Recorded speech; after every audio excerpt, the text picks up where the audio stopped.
बिस्मिल्लाहिर्रहमानिर्रहीम। In the name of Allah, the Beneficent, the Merciful.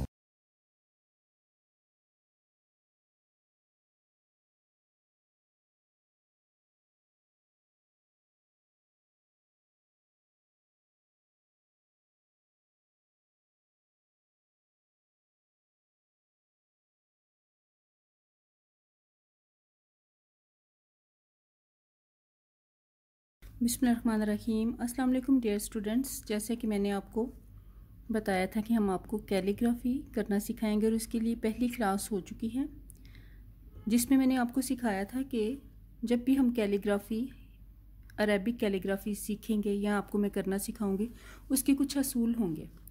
जैसे कि अगर मैं हते सुल्स आपको सिखा रही हूँ तो उसके ये असूल हैं कि हमने उसमें ये कत जो हमारे कलम की चौड़ाई होगी उसके हिसाब से हमने कत लगाना होता है। ये गौर से देखें, जैसे कि ये मैंने कत लगाया 1 2 3 कत लगाएं अपने कलम के हिसाब से। और हमारा अलिफ जो होता है वो तकरीबन 7 कत का होता है। कम से कम अलिफ की लंबाई हमारे 7 कत रहेगी और उसके बाद हम 9 कत का या 11 कत का अलिफ भी लिखते हैं।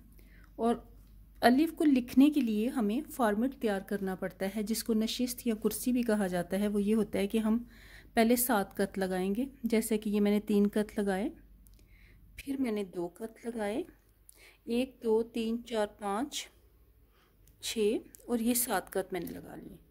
अब 3 कत के बाद हम एक लाइन लगाएंगे, सबसे ऊपर पहले लाइन लगाकर फिर 3 कत के बाद फिर 2 कत के बाद और उसके बाद फिर 2 कत के बाद हम एक लाइन तैयार करेंगे। ये जो 4 लाइनें हमने तैयार की है, पहली लाइन में चौड़ाई गैप ज़्यादा है ये, और दूसरी 2 और तीसरी भी 2 लाइनों में है। ये होता है फॉर्मेट। आपने जब भी प्रैक्टिस करनी है तो आपने ये फॉर्मेट तैयार करके उसके अंदर रहकर, उसकी हदूद के अंदर रहकर आपने प्रैक्टिस करनी है और फिर ही आप कैलीग्राफी सीख सकेंगे। आज मैं आपको सबसे पहले अलिफ लिखना सिखाऊंगी, गौर कीजिएगा। बिस्मिल्लाहिर्रहमानिर्रहीम। ये अलिफ मैंने स्टार्ट किया है। पहली 3 लाइनें तकरीबन हम बिल्कुल सीधा लाएंगे, उसके बाद हम अलिफ को थोड़ा सा तिरछा करेंगे बाहर की तरफ, यानी कि राइट हैंड की तरफ, और उसके बाद फिर हम इसकी नोक यूं लेकर आएंगे।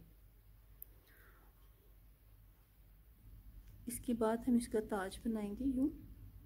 ये हमारा ताज कम से कम 1.5 कत का और ज़्यादा से ज़्यादा 2 कत का रहेगा।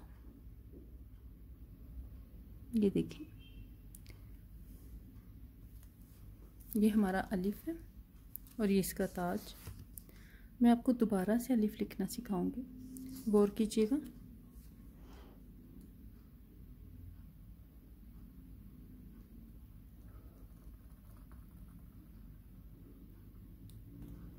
ये देखें डियर स्टूडेंट्स, जैसा कि ये अलिफ है, ये यहाँ से हमने स्टार्ट किया, इसको यहाँ से हम ले के हिसाब से। और हमारा अलिफ जो होता है वो तकरीबन 7 कत का होता है। कम से कम अलिफ की लंबाई हमारे 7 कत रहेगी और उसके बाद हम 9 कत का या 11 कत का अलिफ भी लिखते हैं। और अलिफ को लिखने के लिए हमें फॉर्मेट तैयार करना पड़ता है, जिसको नशिस्त या कुर्सी भी कहा जाता है। वो ये होता है कि हम पहले 7 कत लगाएंगे, जैसे कि ये मैंने 3 कत लगाए, फिर मैंने 2 कत लगाए, 1 2 3 4 5 6 और ये 7 कत मैंने लगा लिए। अब 3 कत के बाद हम एक लाइन लगाएंगे, सबसे ऊपर पहले लाइन लगाकर फिर 3 कत के बाद फिर 2 कत के बाद और उसके बाद फिर 2 कत के बाद हम एक लाइन तैयार करेंगे। ये जो 4 लाइनें हमने तैयार की है, पहली लाइन में चौड़ाई गैप ज़्यादा है ये, और दूसरी 2 और तीसरी भी 2 लाइनों में है। ये होता है फॉर्मेट।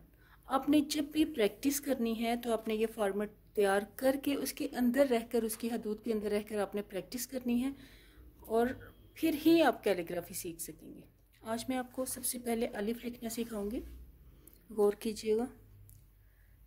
बिस्मिल्लाहिर्रहमानिर्रहीम। ये अलिफ मैंने स्टार्ट किया है। पहली 3 लाइनें तकरीबन हम बिल्कुल सीधा लाएंगे, उसके बाद हम अलिफ को थोड़ा सा तिरछा करेंगे बाहर की तरफ, यानी कि राइट हैंड की तरफ, और उसके बाद फिर हम इसकी नोक यूं लेकर आएंगे। इसके बाद हम इसका ताज बनाएंगे यूं। ये हमारा ताज कम से कम 1.5 कद का और ज़्यादा से ज़्यादा 2 कद का रहेगा। ये देखिए, ये हमारा अलिफ है और ये इसका ताज। मैं आपको दोबारा से अलिफ लिखना सिखाऊंगी, गौर कीजिएगा।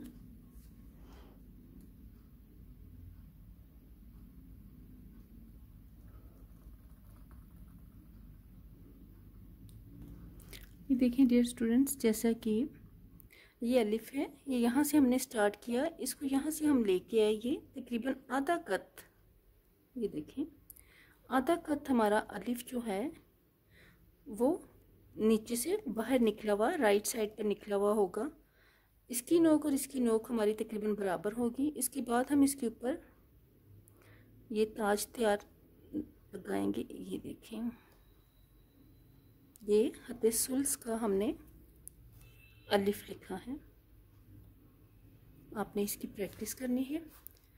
इसके बाद आपको इंशाअल्लाह ताला अगली क्लास में हम बे, ते, से लिखना सिखाएंगे।